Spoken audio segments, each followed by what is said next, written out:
Welcome, folks. My name is Sanjeev Chatterjee. I'm the founder of Media for Change that's organizing with Festival this year. This is the third edition of the festival. I would like to start with the official University of Miami acknowledgement. The University of Miami acknowledges the ancestral and traditional territories of the Seminole Tribe of Florida, the Council of the original Miccosukee Seminole Nation of Aboriginal peoples, and the Miccosukee Tribe of Indians of Florida, who are the original owners and custodians of the land upon which the university today stands. It's my pleasure today to welcome you to this session. It's a workshop on how to report on Indigenous communities. We are very, very uh, fortunate to have Graham Lee Brewer, who is a reporter for the Associated Press, focusing on Indigenous communities and the tribal nations. A citizen of the Cherokee Nation, he has previously served as the Indigenous Affairs editor for KOSU and as an associate editor for the Indigenous Affairs at High Country News. Brewer has contributed to NPR and the New York Times and has been recognized with multiple Native American Journalists Association awards for his reporting on Navajo voters in San Juan County, Utah. He is also a board member of the Native American Journalists Association, where he trains news organizations on ethically telling Indigenous stories. This particular session was organized by the Native American Journalists Association, so we are thankful to them. Uh, Welcome, Graham. Over to you. Thanks so much, Sanjeev. I really appreciate it. And just one note, I have termed out, so I'm no longer on the board, but I last year was my last year. But yeah, so thank you so much for having me. I really appreciate the opportunity. I am really excited by the topic of the of this as well. I think Indigenous futurism is a really interesting area of discussion and something that doesn't get talked about enough. And so I'm really happy to be here. I will start sharing my screen. Um, let's see, so that you guys can see my presentation here. Um, okay, we'll get started. All right. So this is a training session just for your information that we've done at the Indigenous Journal Association with all sorts of newsrooms across the country, large and small, from small public radio stations and newspapers to large national publications like the New York Times.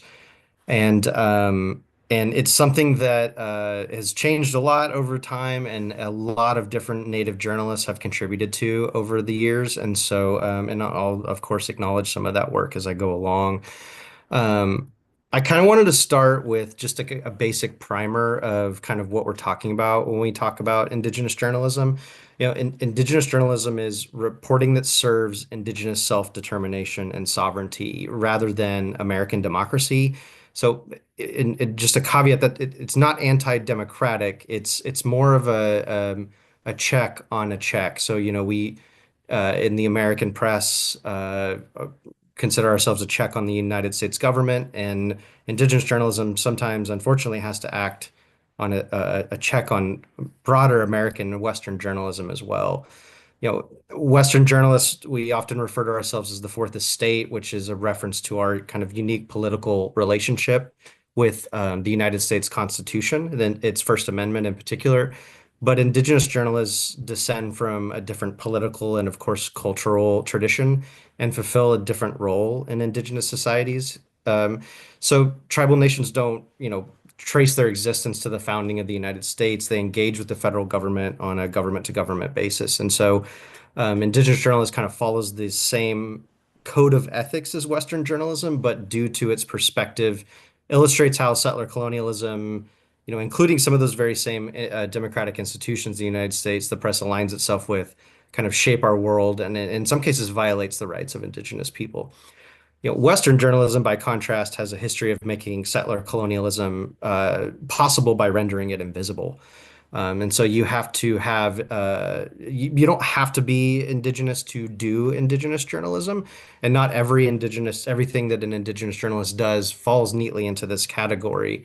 And so I like to say that because I think it behooves me to note that there are simply not enough Indigenous journalists in the United States who are who are in newsrooms. Less than I think the last study that I saw, which was probably about 4 or 5 years ago at this point, less than 0.5% of newsroom employees in this country identify as Indigenous. And so there's just simply not enough of us at this moment to do all of the work necessary. And so even if you don't consider yourself Indigenous per se, you can still take part in this kind of journalism. Um, so I want to start a little bit with like some historical perspective, and so this is what you're looking at here is what's known as a ledger drawing. Ledger drawings were kind of they borrow their name, because as the American military machine moved westward across the country and decimated the buffalo, buffalo hide became less available, and so a lot of these ways to track our histories and important events in our lives moved from hide to these paper, which oftentimes came from ledgers from traders or military officials who kept ledgers with pen and pad. This particular one, what you're looking at here is a group of Kiowa prisoners of war who were removed and taken to Fort Marion in Florida, and they were under the care of General Pratt, Richard Henry Pratt. You might know Pratt's work. He was very famous for one of his phrases, "Kill the Indian, save the man," and he was the architect of the United States' Indian boarding school system, which sought to assimilate Native American children and destroy their culture, assimilate them into white American culture. So this particular image, what you're seeing is those prisoners after they were taken to Fort Marion, and oftentimes they would be asked or really made to dance in their regalia and allow visitors and soldiers to come and ogle at them. Um, I think this is a really important piece of the puzzle for us because what you're seeing here is if you're for the family members of the men who were captured and imprisoned at Fort Marion, this is the most, if not the only, accurate depiction of what happened to their ancestors. Because you might think of, I think in America we think of this kind of graphic journalism or as something that's kind of a new inception, and I really like this example because it's not even really an old example of how the Kiowa and other Plains tribes collected their own histories. This is what a lot of people today would consider a piece of art, but that was never its intention. This is a piece of indigenous journalism made by us and for us. And like I said, it is probably the most accurate depiction. And this is a part of a series, by the way, of ledger drawings for descendants, members of these communities to understand what happened to their ancestors. The winter counts are another great example of this. Again, these are things that oftentimes are hanging in museums and they're seen as art. This is a calendar. This is a winter count. It showed the most important event from the first snow to the next, and it collected generations of knowledge and history all into one neatly placed little package. The Silverhorn calendars, which are here held at the Sam Noble History Museum in Norman, Oklahoma, where I live. Again, a great example of indigenous journalism, documenting important histories that otherwise would go overlooked, especially by Western journalism. Um, this is moving forward in time a little bit. This is from the 1930s. Again, I really I use the Kiowa a lot as an example of indigenous journalism because they're really masters of it. This was a photo taken by one of my favorite photographers of all time, Horace Poolaw. And Horace's great grandson, or grandson, by the way, is a Kiowa language teacher here at the University of Oklahoma, Dane Pulog. And he's still kind of carrying on the work of his ancestors. This is a photo that was taken, like I said, in the 1930s. It's a group of Kiowa women who are returning to the reservation, their arms full of Christmas presents. I like this image a lot because I think you could argue, I mean, you don't have to argue, we all know that American perceptions of indigenous people, of Native Americans in the 1930s, this is not what they thought of. This is certainly, and I guarantee you that that kind of perception continues today. If you were to ask the average American, what do you think a Kiowa Indian looked like in 1930? I could almost with certainty guarantee that they would not conjure an image like this.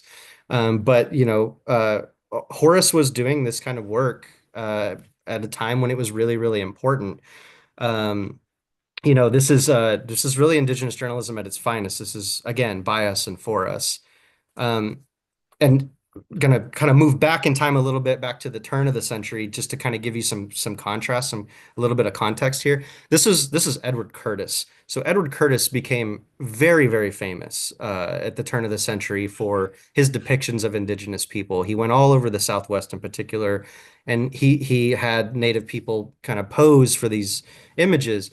He also dressed them in regalia that sometimes didn't align with their cultural identities because he thought that's what they should look like, or he thought that these were beautiful images.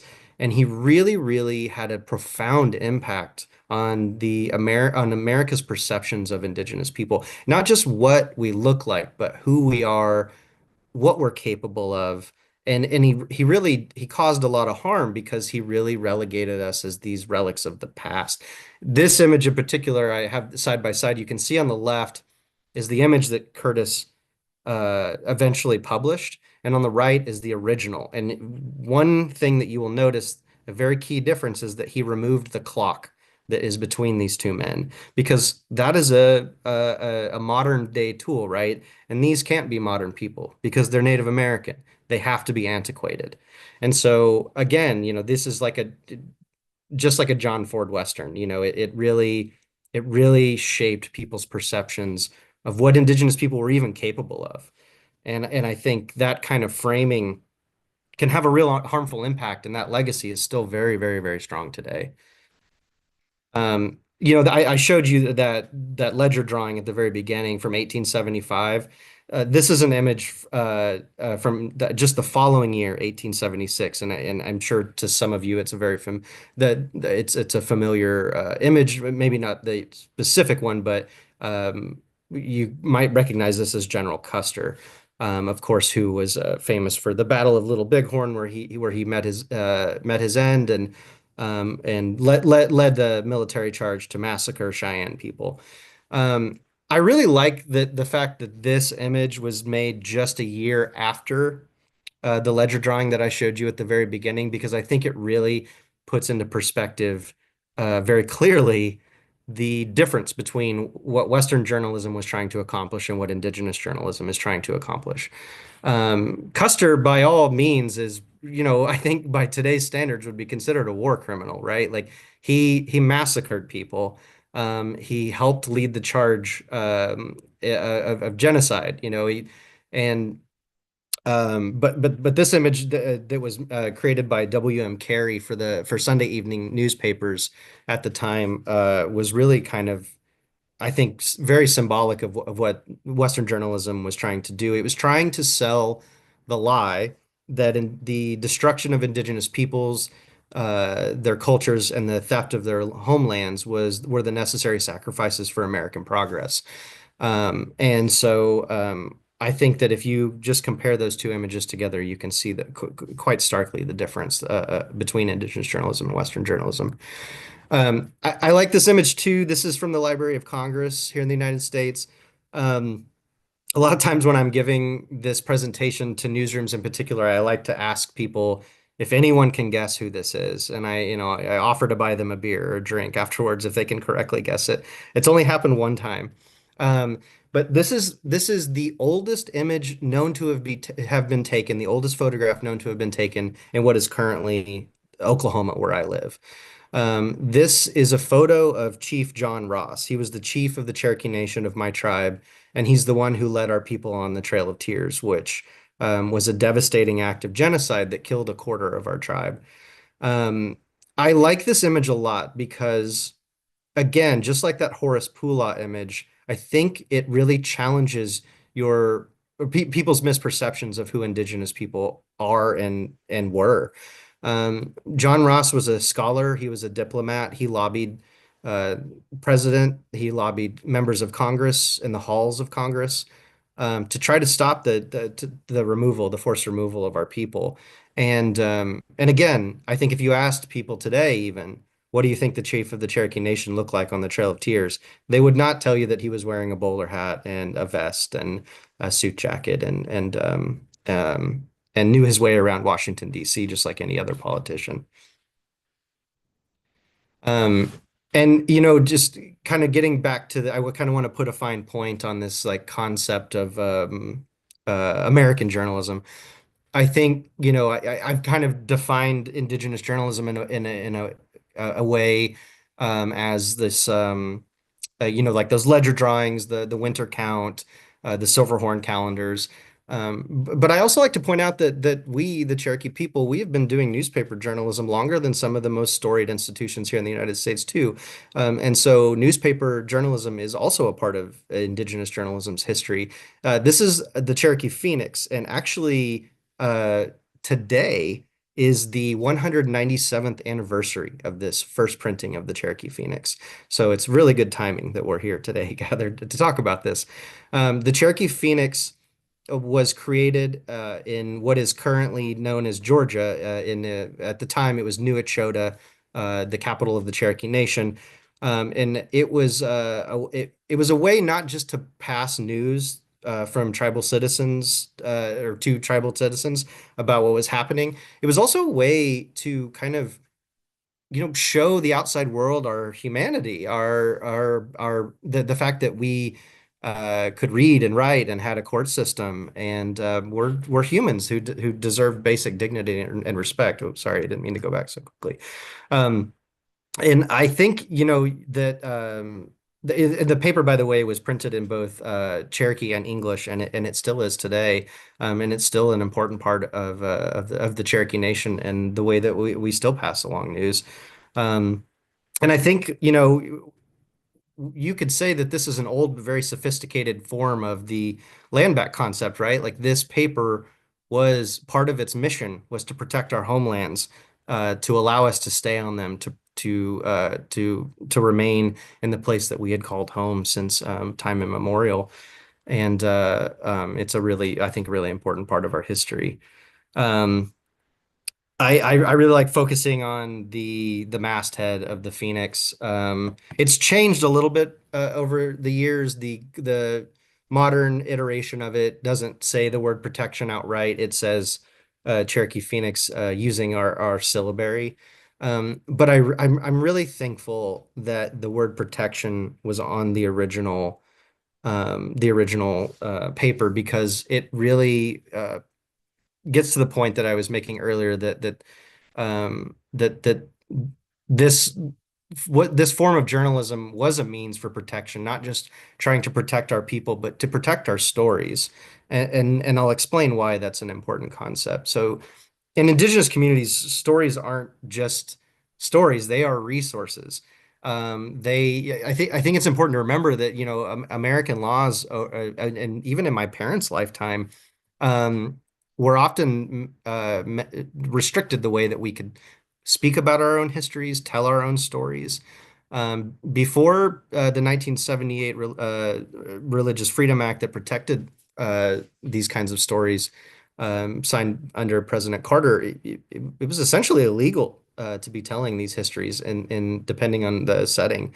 And so, an analogy that I like to draw for reporters who are new to the beat of covering Indian country here in the United States is that when you go into an indigenous community and you take a story and you repackage it and you sell it to an outside community for their consumption, you're really not any different than a miner or a logger. You're taking a valuable resource, you're repurposing it for profit.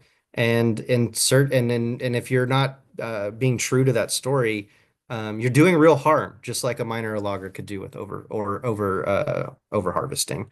Um, and so, this j just like the Phoenix was a means of protection on white encroachment. I think we need to remember that these stories have real value in these places, and that's only compounded by the fact that there was a time when not only it was illegal to tell them, but even in today's modern society, there are still ways that these are appropriated and taken for benefit outside of the communities that they're meant for. Um, this is a part of the training that was created by one of my mentors, who is a former editor-in-chief of the Cherokee Phoenix and now works with me at the Associated Press, Brian Pollard, a really phenomenal Cherokee journalist. And I think I like to highlight this because I think these first two lenses, those are what we all learn in journalism school, right? You learn what, the who, what, when, where, why, um, what makes this place or these people unique. Why am I here? Why am I reporting this story? But it's this third lens that we don't think about enough. What is the overall impact of colonialism? How has colonization shaped the world that we're looking at? And how has it shaped how we talk about the world that we're looking at? How has it, excuse me, shaped the ways that we respond to the problems that has created, or even, like I mentioned earlier, render them invisible? So this is a story. This is just 12 years old or 13 years old, I guess, now at this point. But that's really not that long ago. And um, but I think it's a really good example of kind of the what I'm getting at here. This is a New York Times story about um, crime on the Wind River Reservation. And I want to read you just a portion of this story. So, despite its bucolic name, the reservation, nestled among the snow-capped peaks and rivers filled with trout, is a place where brutal acts have become banal. Crime may be Wind River's most pressing problem, but it has plenty of company. Life, even by the grim standards of the typical American Indian reservation, is as bleak and punishing as that of any developing country. So, and then of course, they give you the statistics on life expectancy, unemployment, dropout rates, suicide data, child abuse figures, sexual assault stats, on and on and on. And the picture becomes clear, right? That violence is an intrinsic, if not central part of life on American Indian reservation. Um, and it's typical. And I mean, they even say so. They spell it right out for us all. And But in reality, what we're looking at here is the failures of American laws and policies. So let's start from the beginning. The Department of Justice, according to their own statistics, say that approximately 60% of Native Americans who are the victims of violent crime describe their attackers as white. 60%. So that kind of flies in the face of this idea that this is an intrinsic part of Indian life, right? Um, and secondly, like I said, the most more than half of these violent crimes, even still today, are denied for prosecution for a variety of reasons. Um, but um, uh, but state and like the jurisdictional question of who has authority to prosecute these crimes is still a murky one sometimes because of some recent court decisions from the Supreme Court, particularly here in Oklahoma. Um, but really what I'm getting at is that what this means is that when non-natives commit crimes on reservations, tribal authorities typically lack the jurisdiction to arrest or even prosecute.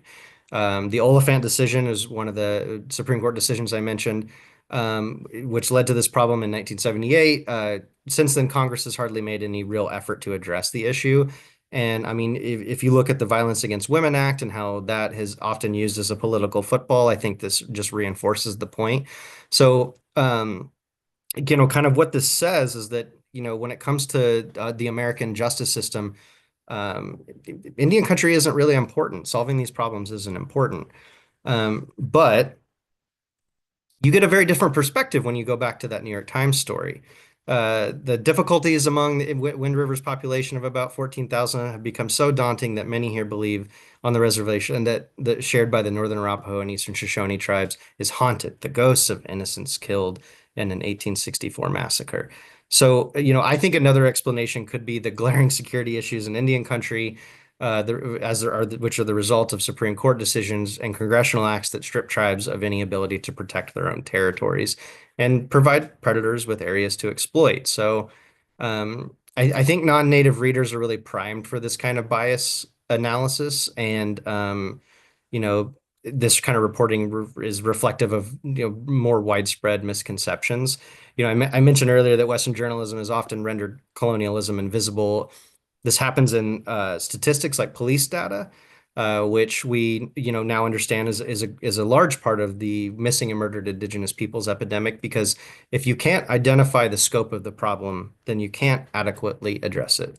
And so, and this kind of reporting contributes to that problem. And I think as I probably mentioned, can cause real harm. And so it's very important to understand this historical context, because otherwise, you're allowing yourself as a Western journalist to be an avenue for exploitation colonialism, upholding this ongoing structure of settler colonial theft.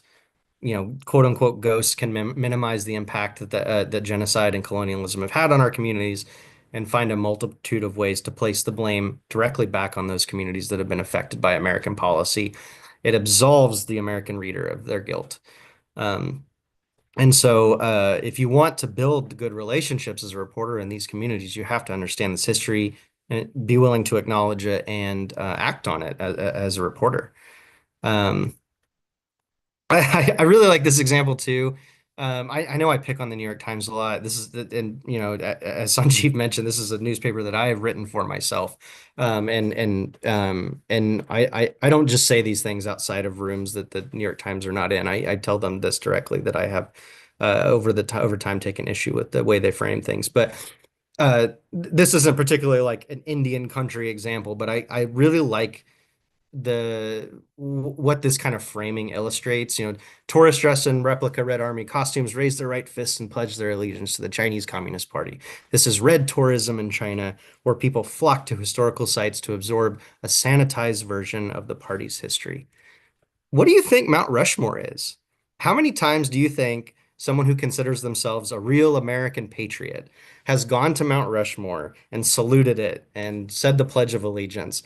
How is this any different? I really don't understand how it's any different. The Black Hills were desecrated to create the Mount Rushmore. This is a sacred religious site to the Lakota, Dakota, and Nakota people.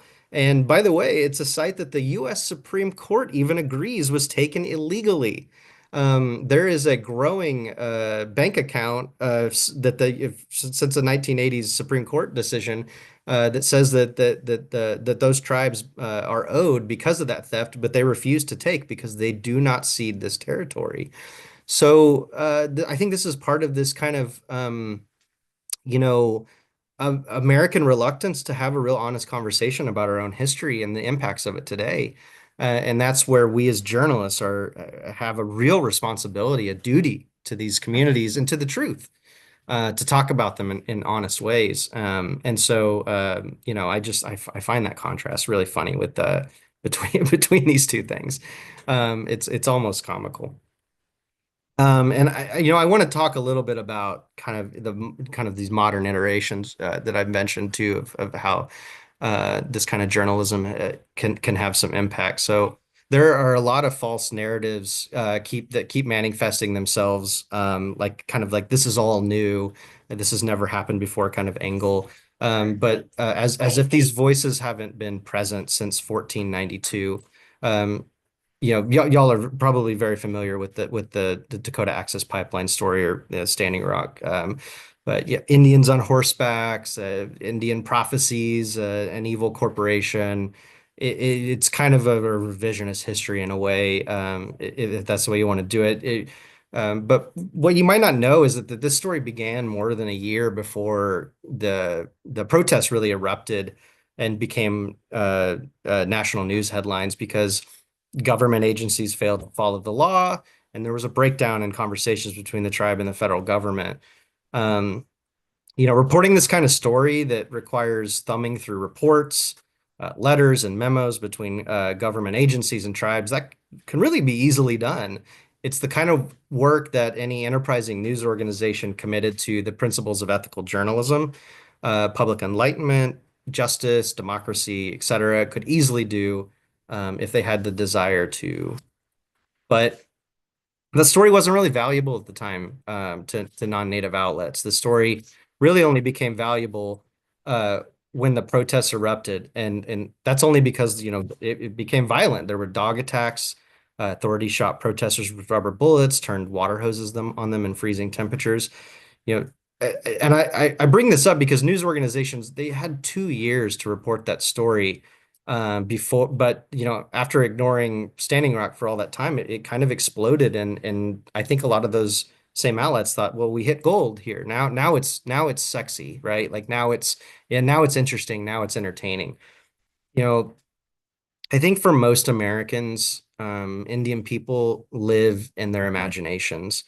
And so when something like the No DAPL resistance movement happens, it's exciting, right? It's like I said, it's certainly entertaining for some of these news outlets, but it's rarely described as what it actually is. It's a story that American journalism helped create. I really like this quote from David Troyer, who's an Ojibwe author. He wrote the book Heartbeat of Wounded Knee, which I highly recommend if you're more interested in understanding kind of the lens through which America has typically looked at some of these important stories. But this is from an interview that David Troyer did with Brooke Gladstone from On the Media from the WNYC show. He said, the original sin is that the government broke its treaty obligations and promises to the Standing Rock and other Lakota tribes, which resulted in the opening up of Lakota lands to private, non-native ownership. That's what allowed the pipeline to go through because our government will bend over backwards for private enterprise. To me, this is a story of local communities against capitalism, not cowboys versus Indians. Um, and I've talked a lot about the past, and I know that this we're all gathered here to really kind of talk about the future in a way. And so even though the past, is key to understanding what the future could look like. So I do want to like leave you with a few thoughts about kind of the future of Indigenous journalism. And so I mentioned earlier that there's less than 1/2 of 1% of newsroom employees, identify as Indigenous in the United States, and that is certainly a problem. And one of the goals of the Indigenous Journal Association is to try to at least get that number up to 2% over the next decade. But I don't want you to think that this is like without hope. There are a lot of Indigenous journalists who are doing good work right now. And so I want to highlight some of that kind of work and show that how it kind of illustrates my point that that we can reframe these narratives in a way that actually has impact, that actually does help these communities and does serve the truth. This is my colleague Tristan Ottone, a very gifted Kiowa journalist who is the editor at large at Grist. Tristan started this series. It's called Misplaced Trust. He started the series when he and I worked together at High Country News on the Indigenous Affairs desk there.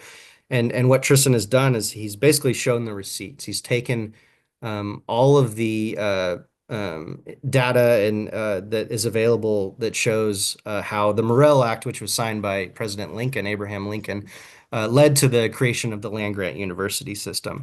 Um, and how those universities, some of the most prestigious higher education institutions in our country, some Ivy League schools even, still to this day profit off of the land that was stolen and given to them through this act. And as Tristan and his colleagues have shown, it doesn't just stop with higher education. I mean, some states are using this money to bolster their prison systems.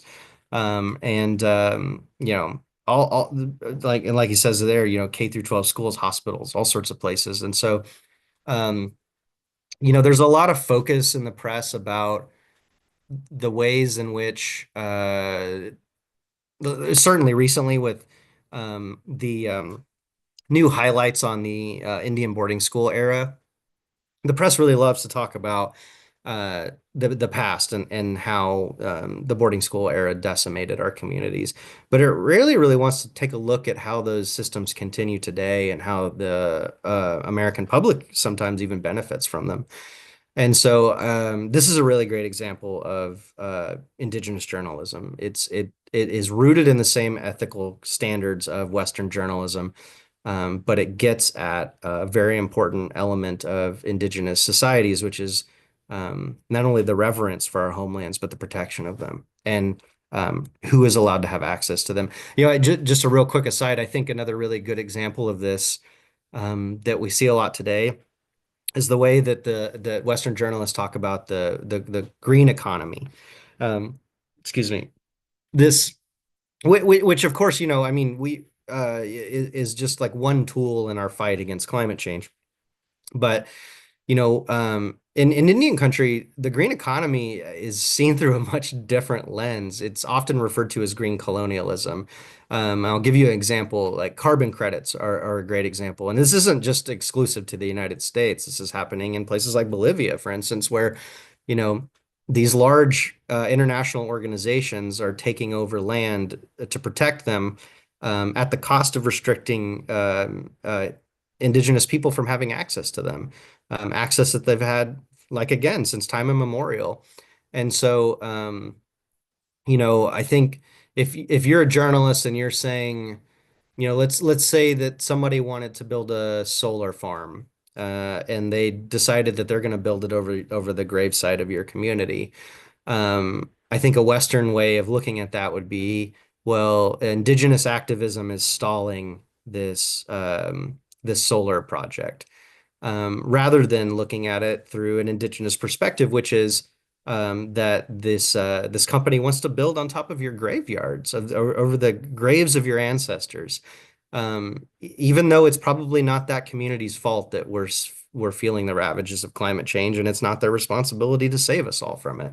But again, that's not typically the lens through which we as Western journalists see these stories framed.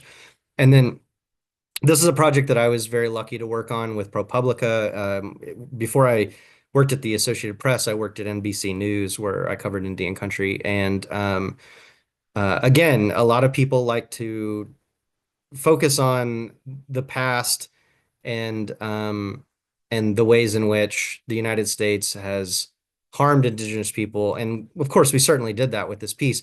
But really, what we were asking with the repatriation project is, what are we owed? What does American law, what does the American government owe the communities that these things were taken from?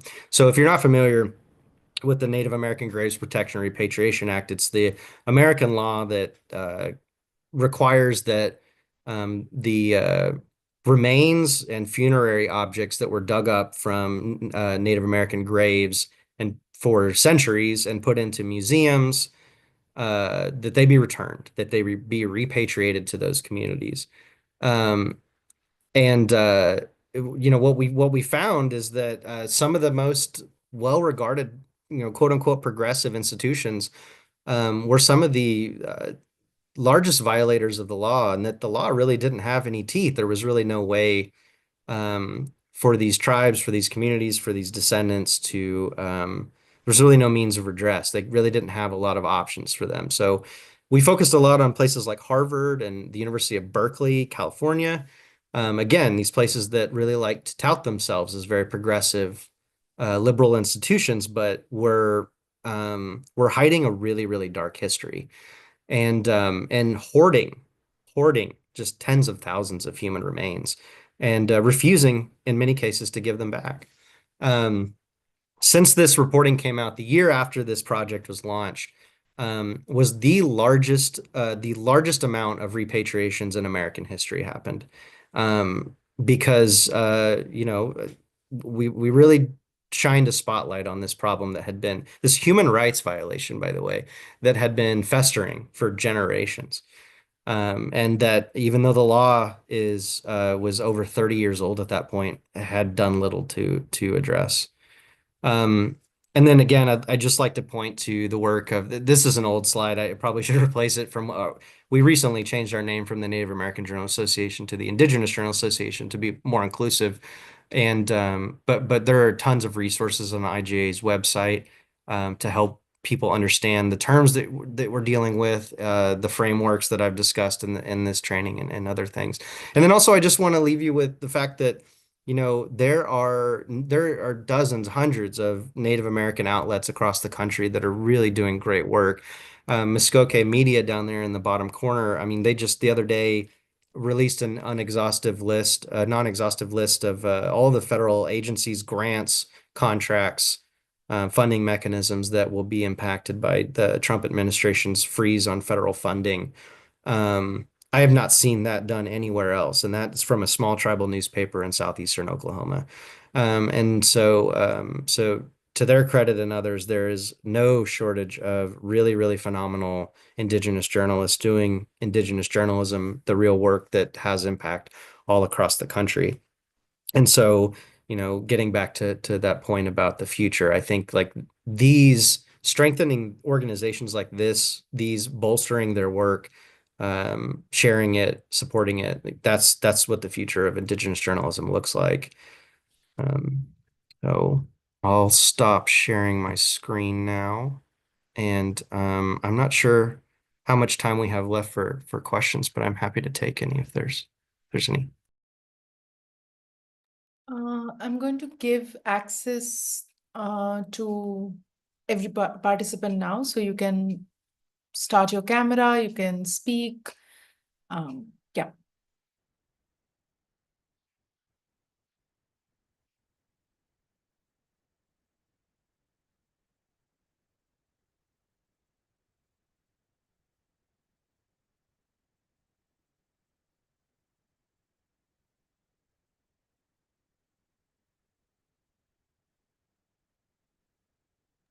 Yeah, just throw them at me if you have any questions, or if there's anything you'd like me to clarify or expand on from the presentation. I know I probably threw a lot of information at everyone, and sometimes I feel like I talk really fast, so I apologize if that's the case. Go ahead, Avi. Did you have a question? Oh, oh, thank you. I wasn't sure if you could hear me. First of all, what an extraordinary presentation. Thank you. It was so enlightening in so many ways. Um, I'm working on several projects that, although I'm not sure how they qualify as indigenous, they deal with certain themes of culture that go back, thousands of years. Um, I guess the question, and I'm not even sure I have it formulated yet. Being able to tell the story of the people in a way that is respectful. But as you had said at one point, which I found fascinating, the only time people are interested is when it's entertainment. And we live in a society today of entertainment and celebrity driven. Everything has to be spectacular. So I guess how do um, how do you stay on that fine line of being able to find the value of what's going to interest those who don't care that much and the integrity of your storytelling?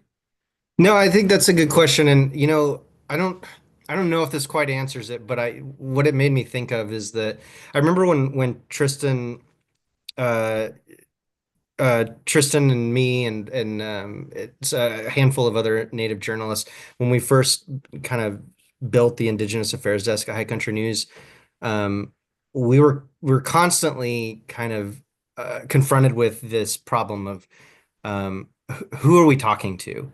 And what I mean by that is like you certainly have to explain some of these things, right? Because I would hazard to guess that 95% of the people who read it are not going to be native. And so and maybe even some of the ones who are do need a little bit of a handhold too, explaining some of these concepts. But So you kind of like, in a way, you have to like you're kind of balancing this. It's this delicate balancing act of giving everyone enough information so that they can keep up with you, but also trying to speak directly to the Native communities because they're so underserved in the news cycle. They're so ignored. And it's not just that they're stereotyped, it's that their issues aren't even really even acknowledged in a lot of times. And really what I kind of came down to was that I feel like I'm better serving those communities if I'm answering the questions that they want answered. And I can more or less kind of assume that, Google is free and people can kind of catch up on their own with some of these other concepts. And that's a really difficult thing to do at a place like the Associated Press where my audience is like is this, kind of broad uh, you know, swath of the country. And so like I said, I'm not sure if that answers your question, but in my mind, I'm thinking, what are the questions that this community needs answered? Um, I remember one time we did a story. Tristan edited it and he was my photographer for it. But we drove to southeastern Oklahoma to the Choctaw Nation and we did a story on the stickball tournament. And for those of you who aren't familiar, stickball is kind of like the grandfather of modern day lacrosse. It's this game played with sticks, but it's a very brutal game. It's very, very high physical contact. There's no pads. People often don't even wear shoes. I've seen multiple people get their fingers and feet and broken, playing this game. It's a really, really exciting, exhilarating game to watch. But the reason I bring it up is because I remember I was writing it and I was really determined to write that story and not mention the word lacrosse. I wanted that story to like be absent of that word. And I remember at one point Tristan was like, "Hey, I get what you're trying to do, but I think the reader kind of needs a little bit of a handhold. If you make one passing reference to lacrosse, I don't think it's going to kill you." And I think he's right. Back when I was in college, I used to do the same thing when I used to write the music column for the newspaper, the campus newspaper.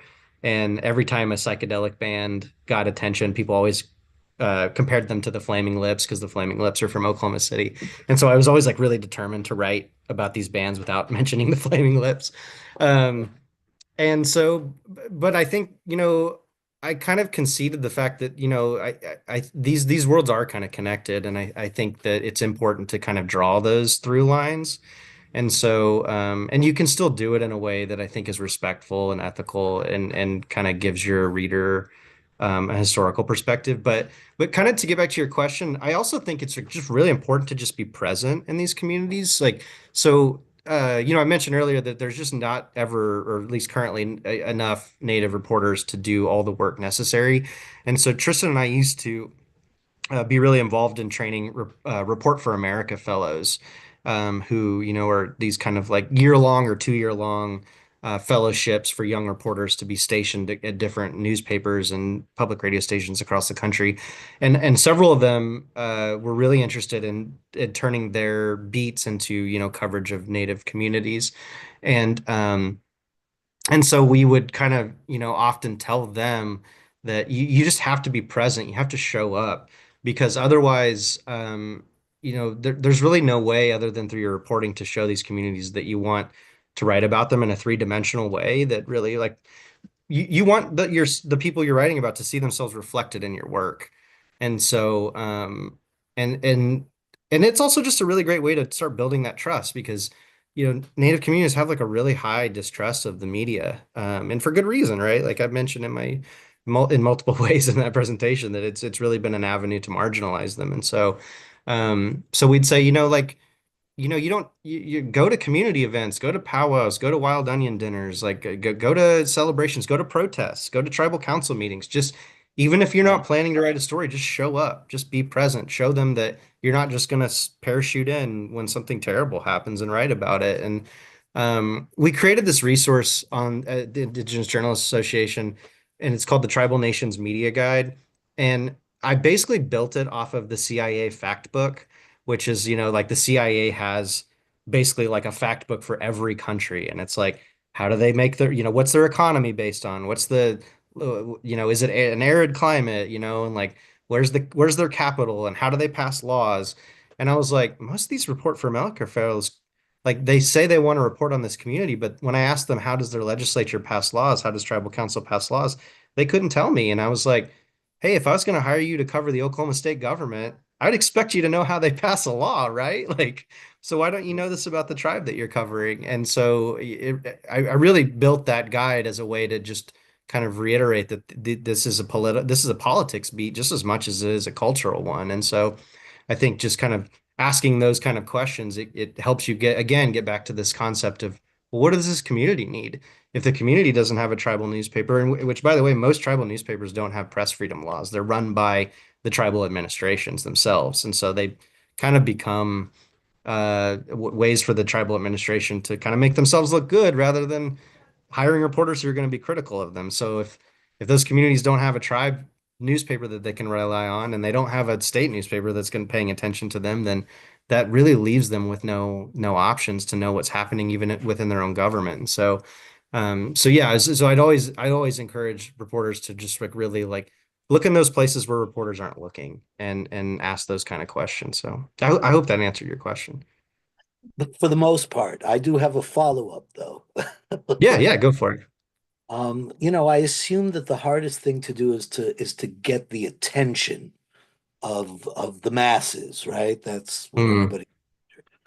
I'm old enough to remember when Marlon Brando didn't accept the Academy Award, and suddenly all anybody wanted to talk about was the American Indians and what did Marlon Brando do? yeah. Do you find that having that kind of public exposure would benefit the indigenous community for you and others as well? Getting that kind of celebrity, support system, and how would you go about, getting more of that? That's a good question. I mean, I think it's certainly true. I mean, you know, I think, the news of the day is obviously like Leonard Peltier, his release from prison after 49 years. And Right. and Peltier has always maintained his innocence. He's considered by Amnesty International to be a political prisoner, or was. And I certainly think that Peltier's case is a really great example of how, celebrities have kind of, pushed that issue into the forefront. I mean, or you could even look at Standing Rock, which I mentioned. Paul Ruffalo has like been a huge supporter of the Standing Rock Sioux movement and really helped amplify that message. I mean, I think on one hand, it's unfortunate that that has to be the case, that these have to be kind of like these celebrity cases for us to really like be paying attention, but it certainly couldn't hurt. And I also think like, I think it's worthwhile for journalists to be asking people of prominence, like what they think of these things. And I mean, because this kind of marginalization, like I said, it benefits a lot of Americans. Right. Certainly you look on like taking what's happening in the Gaza Strip right now is a really great example of that, I think, because I've never seen so many public figures being pressured to talk about something publicly that they might have otherwise thought like, well, I'm not an expert on foreign policy, or like I don't have much to say about American imperialism before this, but it's like, why not? Like it affects you, right? Like they're doing it in your name, or and so it's your tax dollars being used in part to fund what's happening there. And so yeah, so I think to your point that it might not like, as a journalist, it might not like occur to me to be asking a celebrity what they think about something, but I think when the opportunity arises, it does present an opportunity to kind of amplify an issue for sure. Well, There, and all the concert, all the big festival concert Mm. fundraisers for causes that really bring a lot of awareness. And I'll stop now. Thank you. thank you, Avi. So there are two things in the Q&A. First of all, there's a compliment. That was an amazing dive into Indigenous journalism. Thank you. And a question. Are any universities in journalism, communication, and other courses teaching students about how to report with Indigenous communities? Are they doing it well? Are there resources beyond this really informative webinar you could suggest for these classes? Sure, yeah, that's a great question, and thanks too for the previous compliment. I really do appreciate that. Yeah, I think, obviously there's the Indigenous Journal Association. Arizona State has a really strong Indigenous journalism program. I can't tell you off the top of my head exactly how many classes, but I do know that they have classes that focus on this specific topic. The University of Montana, former Native American Journal Association president Jason Begay teaches a really great Indigenous journalism course at the University of Montana. And then the Institute for American Indian Arts in Santa Fe. Both Tristan Otton, who I mentioned earlier, and myself, we both used to teach the Indigenous journalism class there. It's still a part of the curriculum, although it's not a major per se. It's really just it's a two classes, a entry level and then a Indigenous journalism two. And then more broadly, there's organizations like Illuminative. And Illuminative isn't necessarily a journalism organization per se, but they do a lot of work to kind of challenge the perceptions and the stories of Indigenous people in American media. And they have a lot of really great resources. And then, in Indian Collective, like NDN, the letters Indian Collective, they're based out of Rapid City. They do a lot of that kind of work to not just activism and advocacy work, but they really challenge the framing of some of these stories. They've been particularly active in recent months and years with Leonard Peltier's case too. So those are just some of the ones that come off the top of my head. But there's also like lots of really great freelance Indigenous journalists who are doing some really great stuff. I'm thinking of like Kate Nelson, who does some really cool stuff about Indigenous fashion.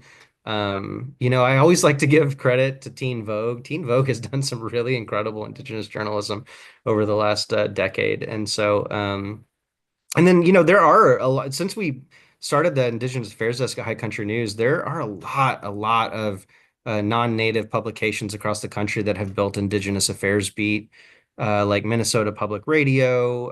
Trying to think who else. KOSU, the public radio station based out of Oklahoma City. They have a whole Indigenous Affairs team that's completely native. Like everyone who works on that desk is native. That's something that didn't really exist even just a few years ago. And then there's a lot of those tribal newspapers I mentioned. I think the Navajo Times is one of the best examples of this. They many years ago they actually uh, completely separated from the tribe, so they have a firewall between the tribal administration, and they are a completely independent news organization that covers the largest reservation in the country. And so there are a lot of people who, and by the way, all that work is like built upon generations of Native journalists like Tim Gallego and Mark Trahant and Minnie Two Shoes and people who are real pioneers in this industry. And so yeah, I wouldn't be surprised if you live in the United States, if there's an Indigenous Affairs beat, nearby you that is covering those communities for sure.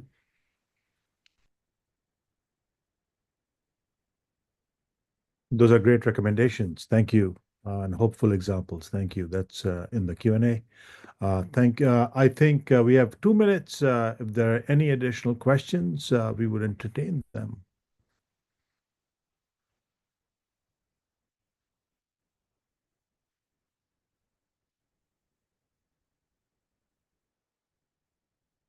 I will just say if there aren't any other additional questions, I will just in the chat right now. I'm just going to drop my email address, and I know that. Oh, I'm sorry, that was a direct message.